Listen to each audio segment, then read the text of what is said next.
మీ business ను develop చేసుకోవాలి అనుకుంటున్నారా? మీ పరపతిని పెంచుకోవాలి అనుకుంటున్నారా? అయితే ఓకే టీవీ ద్వారా ఎల్ బ్యాండ్, ఆస్ట్రన్ band ad, scrolling ad, ad with voice overs, logo bug, video ads ద్వారా మీ యాడ్స్ ను పబ్లిష్ చేసుకోండి. సంప్రదించవలసిన ఫోన్ నెంబర్ 8520917933.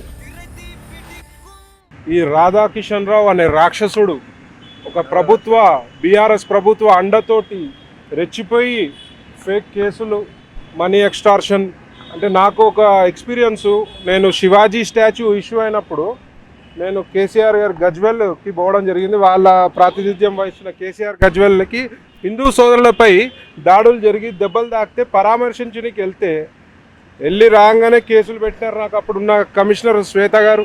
మళ్ళీ తర్వాత వచ్చినాక ఈ రాధాకిషన్ అనేటోడు నాకు ఫోన్ చేసి, టాస్క్ ఫోర్స్ ఫోన్ చేసి, నువ్వు సీఎం కాన్స్టిట్యున్సీకి పోయేంత మొగాడివా, నువ్వు ఏం పని నీకు పోవాలంటే, సార్ మా హిందుత్వం గురించి ఫైట్ చేస్తాము, గోమాత గురించి ఫైట్ చేస్తాము, దాని గురించి నేను పోవడం జరిగిందంటే, నువ్వు పోయే పని ఏముంది నీకు, నువ్వు పోతే మాత్రం ఈసారి పీడీ యాక్ట్లు పెడతాం నీ మీద, నువ్వేం సంగతో నీ సంగతి అంతా తెలుస్తామని చెప్పి నీ యొక్క ప్రతి ఒక్క ఫోన్ మూమెంటు, నువ్వు ఎక్కడ పోతున్నావు ఎక్కడికి వస్తున్నావు అన్నీ ఒకటి ఉన్నది అని ఫోన్ రికార్డింగ్ కూడా ట్యాపింగ్ కూడా చేయడం జరిగింది. ఈడీ ఇష్యూ ఎప్పుడైతే నా మీద అయిందో అప్పటి నుంచి బీఆర్ఎస్ ప్రభుత్వము ఈ రాధాకిషన్ లాంటి రౌడీలు, గుండాలు, పోలీస్ ఆఫీసర్ ముసుగులో ఉన్న గుండాలని పెట్టి మరి ఫోన్ ట్యాపింగ్ చేసి నా యొక్క మూమెంట్స్ని కూడా అబ్జర్వ్ చేసి నన్ను ఒక రకంగా ఎక్స్టార్షన్ చేయడం జరిగింది. నేను భయపడలే కాబట్టి నడిచిపోయింది. ఇవాళ అప్పుడు పెట్టినాక నేను వినలేదు, నేను నా హిందుత్వం గురించి పోరాడతానని చెప్పినాక కావాల్సుకొని మళ్ళీ ఆడ అమ్మవారి టెంపుల్ దగ్గర నా మీద అక్రమ ఆయుధాల కేసులు పెట్టడం జరిగింది. ఫేక్ కేసు నా దగ్గర ఆయుధాలకి సంబంధించి నా గన్మెన్ల దగ్గర వెపన్ లైసెన్స్లు అన్నీ ఉన్నాయని చూపించినా కూడా ఫేక్ కేసు చేయడం జరిగింది.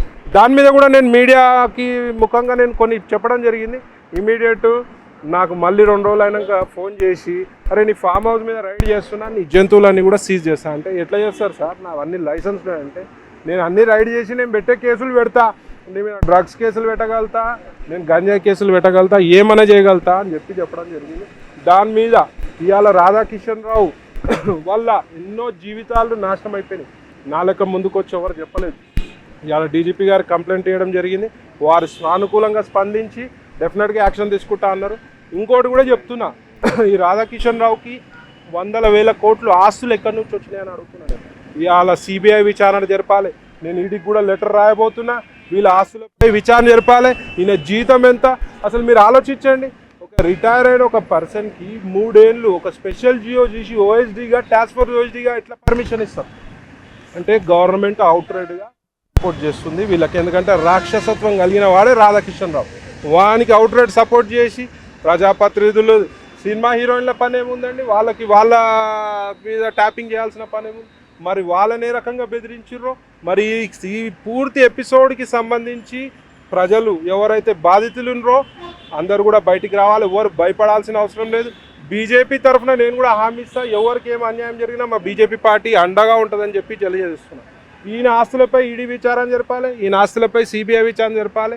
ఈయన ఇంకేమేమి క్రైమ్ చేసిర్రో పోలీసులు గట్టిగా రేవంత్ రెడ్డి సర్కార్కి ఒకటే డిమాండ్ చేస్తున్నాం, ఎలాంటి ప్యాకేజీలకు అమ్ముడు పోకుండా ఈ యొక్క ఇష్యూని మొత్తం బయటికి తీయాలి, ప్రజల ముందు ఉంచాల్సిందిగా డిమాండ్ చేస్తాం. అంటే రాధాకిషన్ రావు కేవలం పొలిటికల్ లీడర్సే కాదు, వ్యాపారవేత్తలు కూడా బెదిరింపులకు దిగి వాళ్ళ నుండి కూడా నన్ను కూడా బెదిరించారు, నన్ను కూడా డబ్బులు అడిగారు, కానీ నేను ఇవ్వలేదు, నేను లొంగలేదు. లొంగనందుకే నేను 2 కోట్లు ఇస్తే ఆ రోజు నా మీద ఓల్డ్ సిటీలో నా మీద కేసులు కాయేటి కావు. నేను రూపాయి కూడా ఇవ్వలేదు కాబట్టి అలా నా మీద కేసు లేదు. ఇక కోట్లలో ఉంటుంది ఆయన. రాధాకిషన్ అంటే చిన్నోడు కాదు ఆయన. డీజీపీ గారు ఒకటే చెప్పారు, సమగ్ర విచారణ జరుపుతాము, ఎవరైనా బాధ్యులు ఉంటే మాత్రం రావాలి. డీజీపీ గారు భరోసా ఇచ్చినారు. డెఫినెట్గా ఈ కేసు మొత్తం కొలికి తీస్తారని నేను అనుకోవడం. ఈడీకి మీరు లెటర్ రాయబోతున్నారా? 100% ఈ యొక్క 3 ఆఫీసర్ల పేరు సిబిఐకి లెటర్ రాస్తా, ఈడీకి కూడా లెటర్ రాస్తా. ఎందుకంటే 100 కోట్లు ఎక్కడి నుంచి వస్తాయండి? ఒక నార్మల్ ఆఫీసర్ జీతం ఎంత ఉంటుంది, ఎక్కడి నుంచి వస్తాయి? వాళ్ళ పేరు మీద దునియా బెనామీ ఆస్తులు ఉన్నాయి. వాటిపైన విచారణ జరపాలండి. 100% విచారణ జరపాలి.